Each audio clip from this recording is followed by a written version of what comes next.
Hello and welcome back. Martin Weiss here with John Markman, Money and Markets Technology Specialist. And he's here to answer your probing, often skeptical questions about the new boom in technology stocks. In our first session, John answered the simple question, why John Markman? Why should we believe him? And I was very impressed with his answers. I think our listeners were as well. Many years as a tech industry insider and analyst, two Pulitzer Prizes when he was with the LA Times, co-founder and leader of MSN Money, tech stock picks that have doubled, tripled, and quadrupled within the last 2 years, and a new service called New Tech Superstars, which premieres on April 8th. Then in our second session, John answered another tough question, which is why tech stocks? And John, in just a few words, what was your answer? Because the tech stocks are all about the future, and they're the fastest growing. It's the fastest growing sector in our economy, and that's where you want to be as an investor. Okay, then on April 8th, you're going to talk about that. You're going to talk about, you're going to name some of the leaders and some of your picks. Is that correct?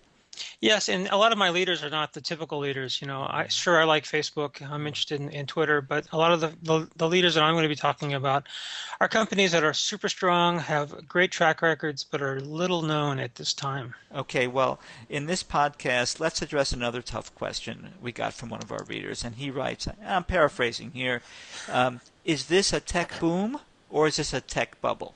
What do you think, John? Oh, it's absolutely a boom. It's not a bubble, not even in the slightest. But that's really a distinction without a difference. I like bubbles. I think they're great for making money. Bubbles are all about people getting excited and investing in companies that have great promise. And we saw that in the 1990s. The 1990s have been trashed in the public memory for the crash that came later. Yeah.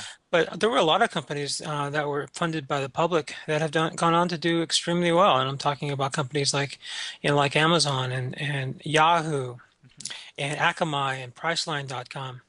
These are all companies that survived. And why did they survive? Because they had great business models.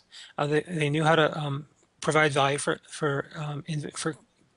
customers, and therefore they provided a lot of value to shareholders as well. But still, no one wanted to get stuck in that wreck, even if they survived. I mean, a lot of people wound up selling at the bottom, and they didn't stick with it. And I think the key here I want to point out is that you predicted the tech wreck, didn't you? Well, yes. First of all, it's important to realize that it got people involved in tech stocks, from very early point in that process. The mid 1990s and the late 1990s when stocks were going up. Qualcomm was a value company for a long time throughout the 1990s. It wasn't until Nokia affirmed its patent and agreed to license it that Qualcomm went up 1,000% in 1999 alone. So And when a company goes up, a stock goes up 100%, that's one thing. 300%, 500%, okay, I can understand that.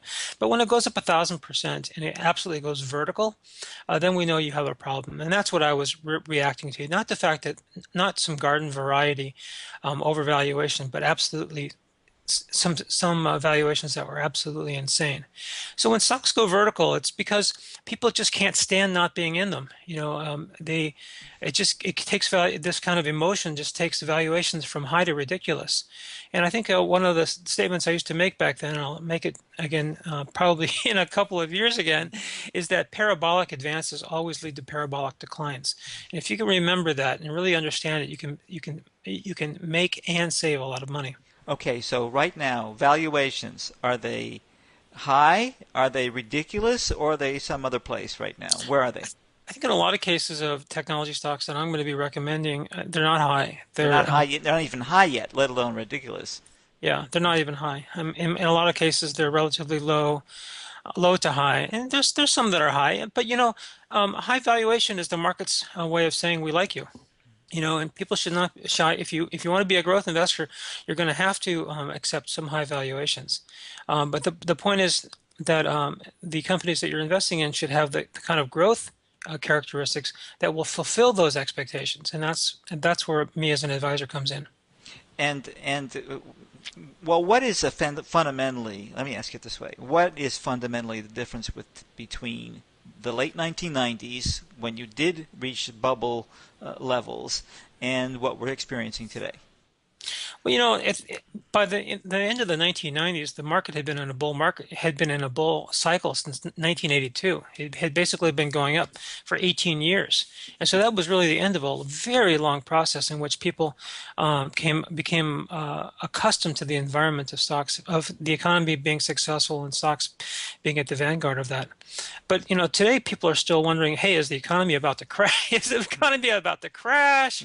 Is unemployment ever going to get better? Is the dollar, people have so many concerns. Are the Russians going to take over Eastern Europe? Is the Chinese economy going to crash? People have so many concerns. And all the concerns that our readers are asking you right now.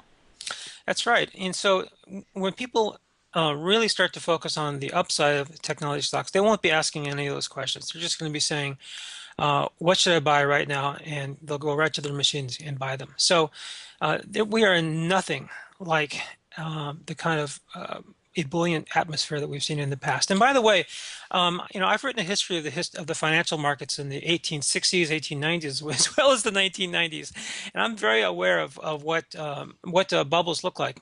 And they look the same in the 1990s as they did in the 1890s. It's always about the public becoming way too enamored and over emotional, overly excited with unreasonable expectations, and we do not see that today. Well, thank you, John. I can see why our readers are getting so excited about our April video summit. It's so they can be on hand to get your top tech picks to buy when you release them, when you release that list on April 8th. Everyone, that's going to be 2 p.m. Eastern Time on Tuesday, April 8th. John will be flying down to Florida to join me for a special online video, and that's when we're going to put it all together. John's going to give us a play-by-play scenario for the powerful megatrends transforming the world as we speak. He's going to name some of his best picks, and he's going to open enrollment for his new trading service, New Technology Superstars. Now, registration for the April 8th launch event is now open.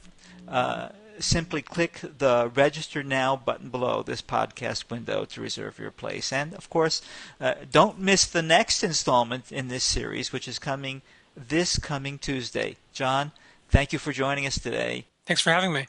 This is Martin Weiss with John Markman. Good luck and God bless.